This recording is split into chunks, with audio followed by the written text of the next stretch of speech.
C'est parti. Bonjour à tous, je suis avec Cécile Bourbon, présidente de Comme2Sup pour une vidéo spéciale salon, pour parler des salons qu'on peut faire durant son année de terminale ou en réorientation, qui ont lieu entre ce week-end et début janvier, pour la plupart, à part les quelques salons de rattrapage. Donc voilà, il y a plusieurs types de salons, des salons très généralistes. On pense au grand salon de l'étudiant Porte de Versailles, qui regroupe tout, tout le monde. Et puis après, il y a des salons très pointus, des salons médicaux, des salons de parents, des salons de l'orientation, des salons de grandes écoles, des salons d'un peu tout. Voilà. Alors comment on s'organise, c'est ça? Comment on s'organise, qu'est-ce qu'on fait, quel salon on fait, qu'est-ce qu'il y a comme salon. Je t'écoute, moi je connais pas. Moi je connais ceux qu'on a fait quand on C'est faisait des vrai que la salons. saison orientation démarre souvent avec la saison des salons, on en entend parler. Aller sur un salon, c'est amorcer sa réflexion sur l'orientation. C'est aussi se poser déjà des questions, quelques questions au préalable. Parce que si on va sur un salon sans avoir un peu cherché qu'est-ce qu'on allait y chercher justement, on peut être vite désemparé parce que c'est très grand. Il y a plein d'exposants et puis on peut perdre le fil ou aller peut-être au stand qui nous attire le plus, mais sans forcément avoir défini un petit peu un plan d'action. Donc une des premières choses à faire, c'est de regarder sur les sites qui référencent ces salons, quels vont être les exposants, pour essayer de repérer qu'est-ce qui pourrait déjà vous intéresser. Et regarder aussi les conférences qui sont souvent très intéressantes, qui présentent justement, quand on ne sait pas trop ce qu'on veut faire, les grandes filières, les questions aussi à se poser. Donc ça peut être un axe intéressant dans son plan d'action, à dire orientation. Donc préparez sa liste, vous pouvez aussi télécharger votre invitation, ce qui évite de faire la queue quand vous arrivez sur le salon. Donc comme ça, vous vous préinscrivez. La plupart des salons sont gratuits. Ouais, en échange Et de votre. effectivement, tu le disais, il y a des salons plutôt généralistes, des salons grandes écoles, des salons très spécialisés, si vous avez déjà une idée assez précise, par exemple pour des études artistiques, donc des salons, des formations artistiques qui existent. Moi, j'ai établi un petit calendrier pour mes clients de tous les salons en fait qui existent en région parisienne. Qu'on peut retrouver. Voilà. Ce calendrier, tu vas le mettre sur ton site ou alors tu le donneras par email, hein, c'est ça? Voilà, on peut m'envoyer un petit email, donc Cécile Bourbon, donc cécile.bourbon@comme2sup.fr, COMETOSUP.fr. Mon site c'est comme2sup. Donc c'est effectivement, je peux l'envoyer, parce que si vous allez sur les sites type l'étudiant, Studirama, etc., vous allez avoir uniquement les dates des salons organisés. Donc là, ça regroupe l'ensemble et ça permet de voir date par date. Donc ça démarre dès ce samedi avec le salon des parents qui est organisé par l'étudiant, donc le 21 septembre. Et puis après, il y a des gros salons au mois d'octobre. Et puis novembre, c'est la grosse saison. Novembre, c'est la fête, ouais. Donc voilà, donc sur l'organisation, y aller aussi, vous pouvez y aller accompagné avec des amis ou avec vos parents. Et il faut aussi en profiter pour échanger, parce que c'est bien de passer Ouais. et de voir les stands, mais Ouais, voilà, vous êtes là pour échanger, poser des questions. Donc pour ça, il faut aussi avoir un peu réfléchi aux questions que vous pouvez poser, parce que souvent, voilà, par timidité, vous n'osez pas trop. Donc il y a toujours des élèves qui sont là, des étudiants, ouais. qui ont été dans votre position en général l'année dernière.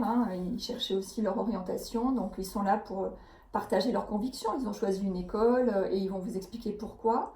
Ça va rester leur expérience, mais en tout cas ils vont la partager et vous expliquer qu'est-ce qui leur plaît à l'école, peut-être qu'est-ce qui leur plaît moins. Ouais, puis c'est l'occasion de voir aussi si on est comme eux ou si on n'est pas comme eux, quoi. Si dans cette école on sent que sont une gentille bande de scientifiques qui aiment bien faire la fête, ou si c'est des gros boutonneux qui travaillent tout le temps, ou si c'est des gens passionnés d'automobile, ou si ça donne aussi il y a quelque chose d'assez instinctif de sentir aussi les étudiants et de commencer à prendre le pouls de l'école, quoi.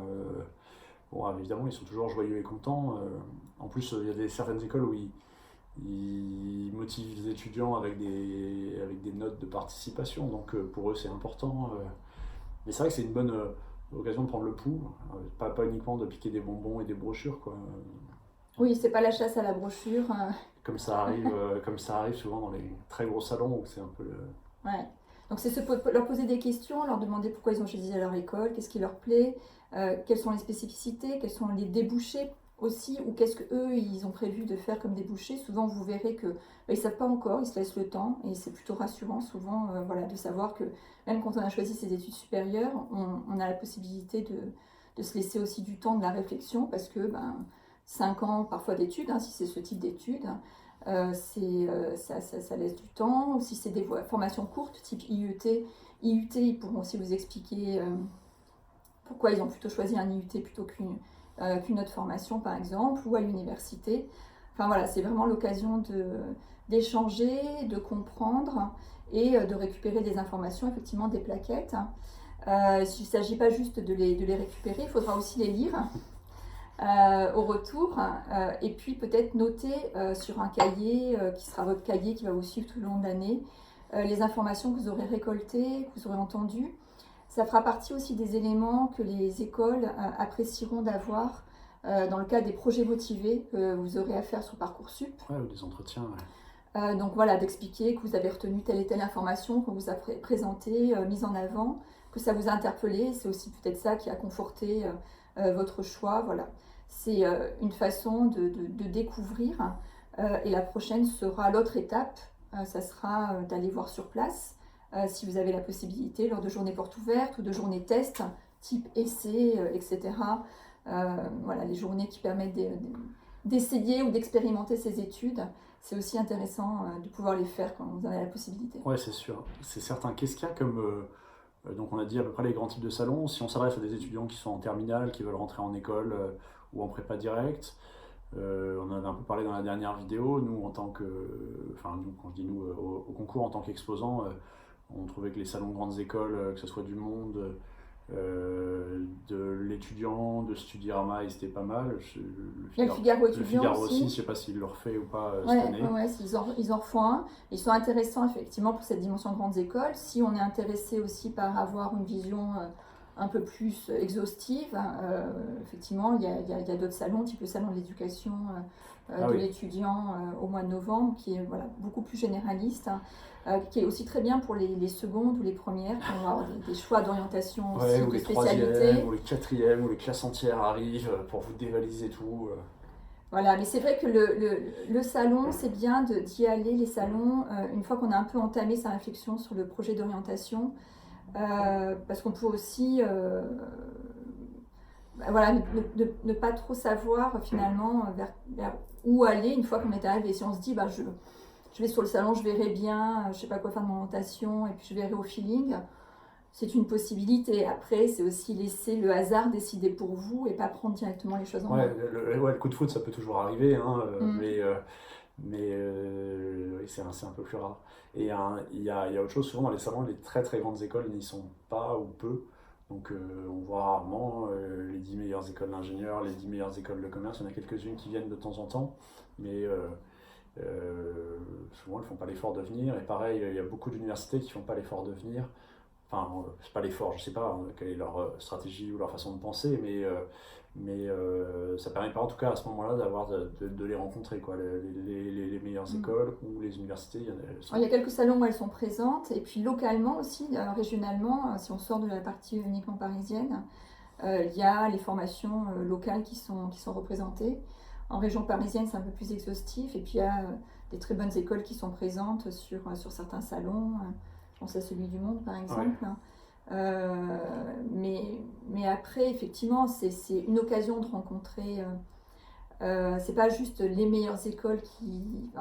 Il y a un choix d'écoles. Voilà, c'est ça qui est intéressant, de rencontrer les exposants, pour voir les spécificités, bien regarder les labels de ces écoles, celles qui sont habilitées, je pense aux écoles d'ingénieurs par exemple par la CTI, celles qui ont effectivement des grades de master quand on veut aller sur une formation Bac plus 5, celles qui sont publiques, privées, donc c'est arriver aussi à regarder tout ça par rapport à ce que vous êtes défini un peu comme objectif et en même temps pas vous mettre trop de barrières parce que justement en discutant avec les élèves, avec les exposants, vous verrez qu'il y a des possibilités d'ouverture aujourd'hui, l'accès à ces écoles, à ces formations quelle que soit l'origine sociale, est vraiment valorisé.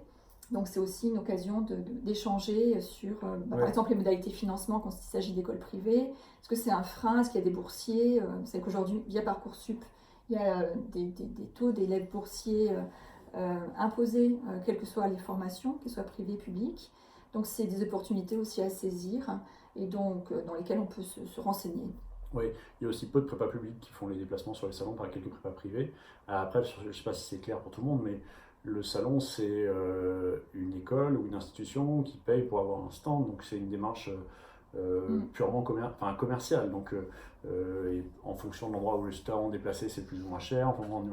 Mais il y a quand même une démarche commerciale. Donc c'est pas surprenant qu'il n'y ait pas les universités, qu'il n'y ait pas ces choses-là, mais c'est voilà, c'est... Les universités sont présentes, par exemple sur l'éducation, sur certains salons, ils sont là. Mais vous ne pouvez pas vous dire, je vais au salon, il y aura forcément la Sorbonne, Polytechnique, HEC, machin, c'est pas vrai. Il y aura pas, il y aura moins Polytechnique, Sorbonne, HEC, etc. que les écoles qui sont un peu après, ou les écoles privées qui sont là dans une démarche plus commerciale de se faire connaître et de vendre leurs produits, leur cursus. Leur formation. Il y a aussi en début janvier le salon CAEF ONICEP, là où il y a pas mal d'universités qui sont représentées, beaucoup d'IUT. Je pense que c'est le salon où ils sont les mieux représentés, en tout cas pour ceux qui nous regardent et qui sont en Île-de-France.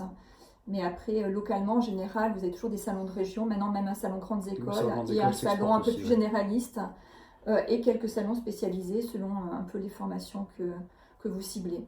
Donc ça peut être un premier pas quand on est en seconde aussi pour explorer. En terminale, ça nécessite quand même au préalable, encore une fois, d'avoir fait une petite démarche, une démarche, déjà de s'être posé quelques questions et d'essayer de savoir, moi, avec les élèves que j'accompagne, c'est vrai qu'on a fait un travail au préalable de quelles formations peuvent leur correspondre et les intéresser par rapport à toute une méthode, un questionnement, qui permet ensuite de cibler quelques stands, parce que se dire qu'on va faire, je sais pas, 30 stands dans la journée, c'est juste mission impossible. Au bout de entre 5 et 10, on commence à saturer quand même. Donc, il y en a qui sont immenses. Porte de Versailles, l'étudiant, c'est vraiment immense. Et puis il ne faut pas déconner parce que tout est en novembre, donc ça arrive très très vite. Il ne faut pas se dire je fais ça au rythme de Parcoursup. Quand Parcoursup commence, les salons sont quasi terminés. Donc les salons, c'est maintenant qu'il faut s'y prendre, regarder, septembre, octobre, pour savoir à peu près où on va, ce qu'on veut faire. Ouais. Et bien cibler les choses, quoi. Voilà, nous sommes déjà à 12 minutes de vidéo. Bonne visite. À bientôt sur les salons, si on se croise.